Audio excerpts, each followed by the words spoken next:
This is Rajasthan. Royal, ethereal, and astounding. It is where life is lived king size.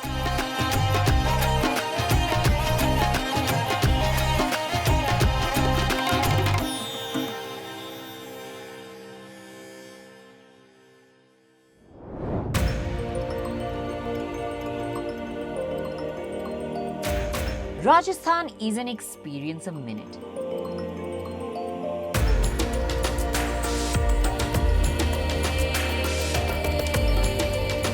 And my journey started with an exciting one. Very early morning, just outside Jaipur, where the Skywalls team was all set to take me up into the sky.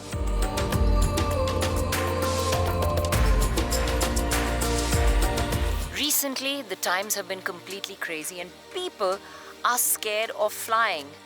But this kind of flying, well, it's a whole different kind of high, especially when you are in a fabulous location like this.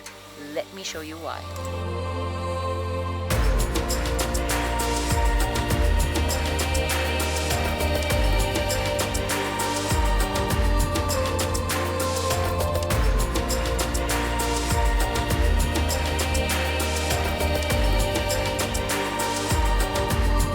Watching the sunrise from over the trees, seeing the lush green Aravalli hills waving to excited children as they looked up at the balloon in which the propane burners hissed, taking me higher and higher, was truly an uplifting experience.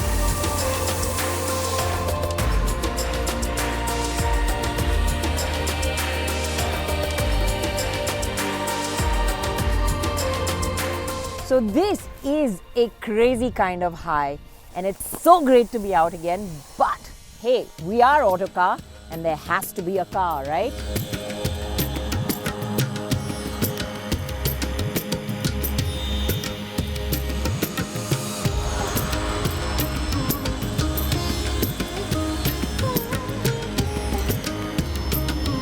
This road trip into western Rajasthan from Jaipur to Jaisalmer via Jodhpur is a sensory indulgence. Each place is a new high, and our first stop was Amer or Amber Fort, which was just half an hour's drive away.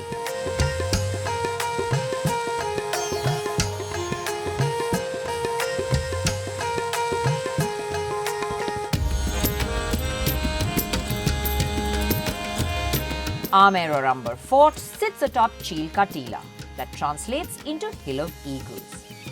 The gate opens into a massive courtyard where its armies used to display their plunder in earlier times. And as it leads you into its marvelous halls, the Diwane Aam, the hall of public audience, and the Diwane Khas, the hall of private audience, it begins to weave its magic.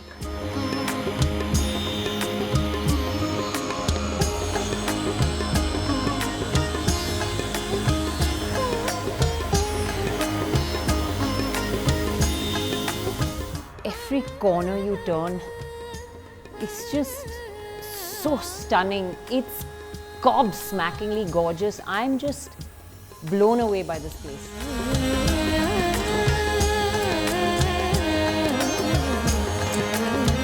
Leave a better part of an afternoon for a visit and wear your best walking shoes as the fort is spread over 4 square kilometers. And it's also connected to Jaigarh Fort, which takes almost a couple of hours to walk around. As the sun set on our day, I drove into Jai Mahal Palace, another beautiful heritage property that is now a hotel where one can stay.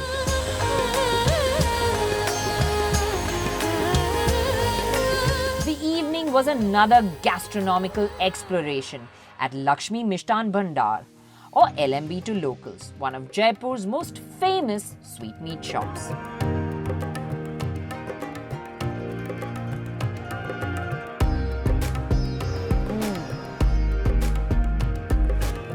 Sinfully sweet, but yum.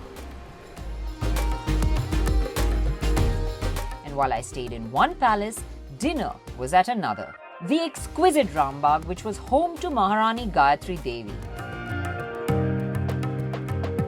The experiences to be had in Rajasthan are of epic proportions, and each moment has a magic of its own.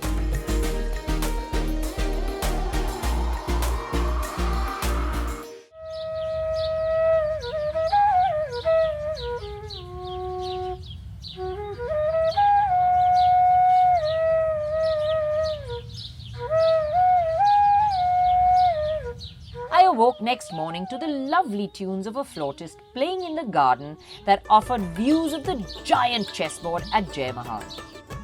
However, my strategy for the day was to trundle off in the Q8 to explore Jaipur, and it soon became evident why this is called the Pink City.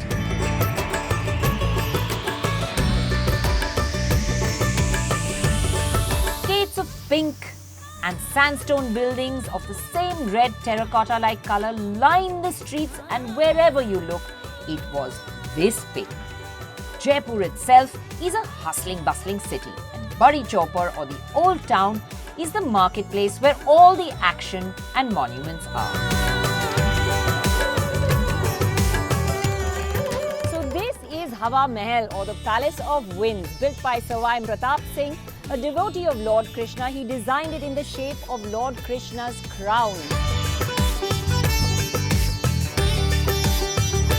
While Hawa Mahal's star attraction certainly is its iconic facade, the one with its incredible 953 windows, it is in no way less impressive on the inside. The labyrinthine innards of the palace are simply captivating, and in all honesty, you need to devote a few hours to it at the very least. A short walk away from the Hawa Mahal is the City Palace,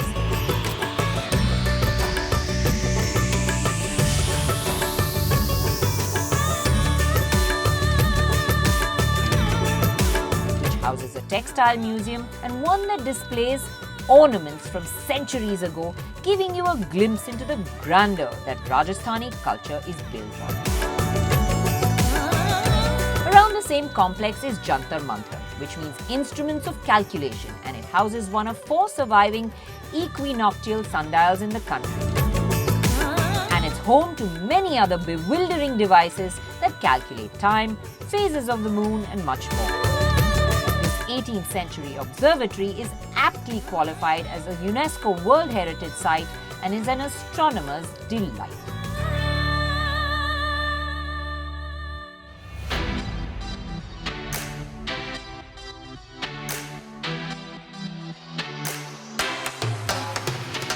So there is lots to entice you in this marketplace and empty your pockets.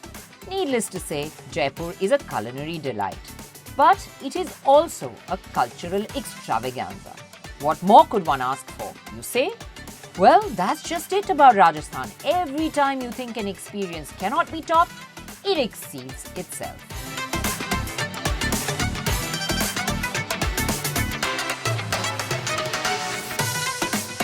From Jaipur, I headed out to western Rajasthan, and the drive from Jaipur to Jodhpur is an effortless 350 kilometers and can easily be covered in just about 5.5 hours. But my advice is take the day, as there's just so much to see and do.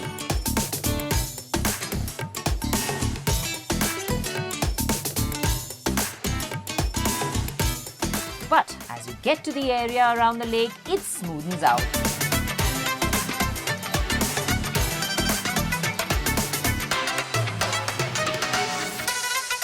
Vast, empty, open, sandy banks invite you to just kick up the dust, because you can really kick it up without a worry.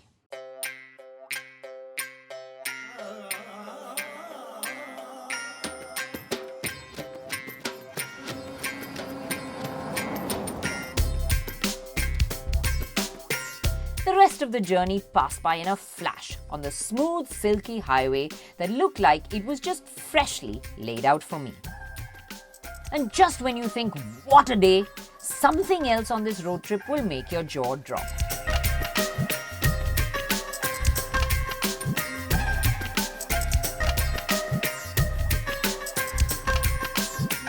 Arriving at the gate of Umaid Bhavan in Jodhpur, I will put money on the fact that you will be left with your jaw touching the floor. The sheer grandeur and size of its facade leaves you open-mouthed in awe. I was welcomed like royalty with rose petals lining my way, and what I experienced that evening can only be described as a royal repast. Red carpets, beautiful lights, and guards lined my path that led up to the Shamiana built in the center of the garden.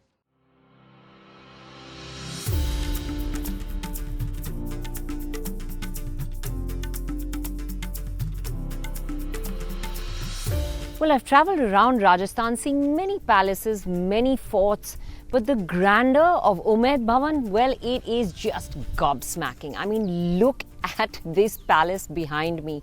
The good news here is that you can live here too. And if you think that's all that's in this fairy tale, then think again. Leave a day in your schedule to just explore this fabulous palace.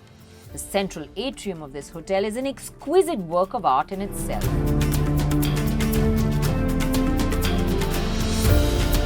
There is a soulfulness to Mehrangarh that lies beyond its imposing facade.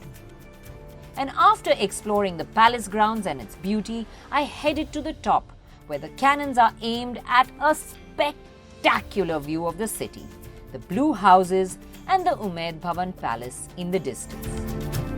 Yes, Jodhpur is the blue city, known for the houses painted bright blue. Just a short distance from the palace, they're a great place for a leisurely stroll along the narrow alleys. The last day in Rajasthan was spent exploring Jaisalmer. Garisar Lake with the Bada Bagh cenotaphs is a great place at sunrise.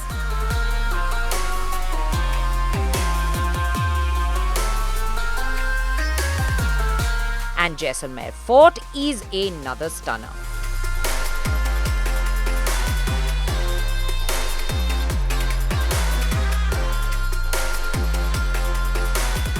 But what it really offers is plenty of dunes.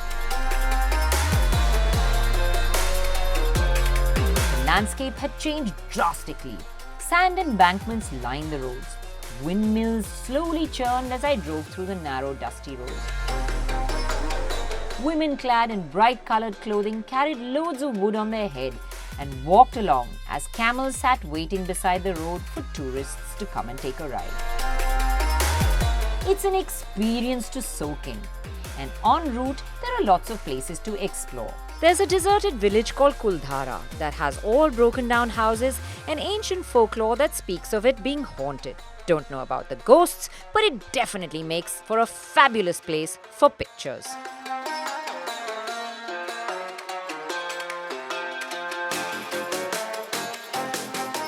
So, short drive from Jaisalmer, there's Sam Dunes. This place is the Rajasthan that I imagine.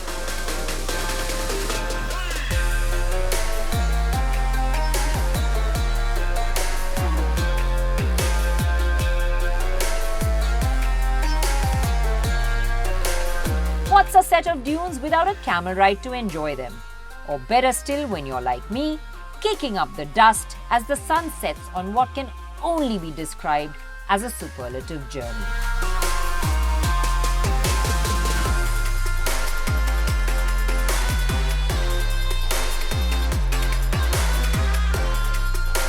Oh my God, what a setting. I mean, this is just so spectacular. Just being in the open, nothing around me, breathing easy, especially after such a long period of lockdown.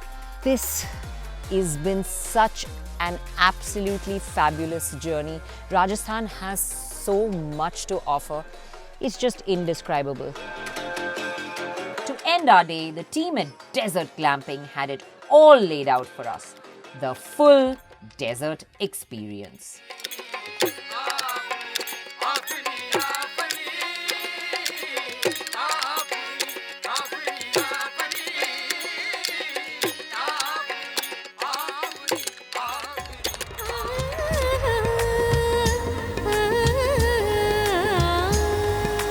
As I sat there in the darkness and stared into the Milky Way, I thought that I've had just but a taste of Rajasthan, experienced a small corner of what is a majestic, colorful canvas. For sure, there is more to be explored.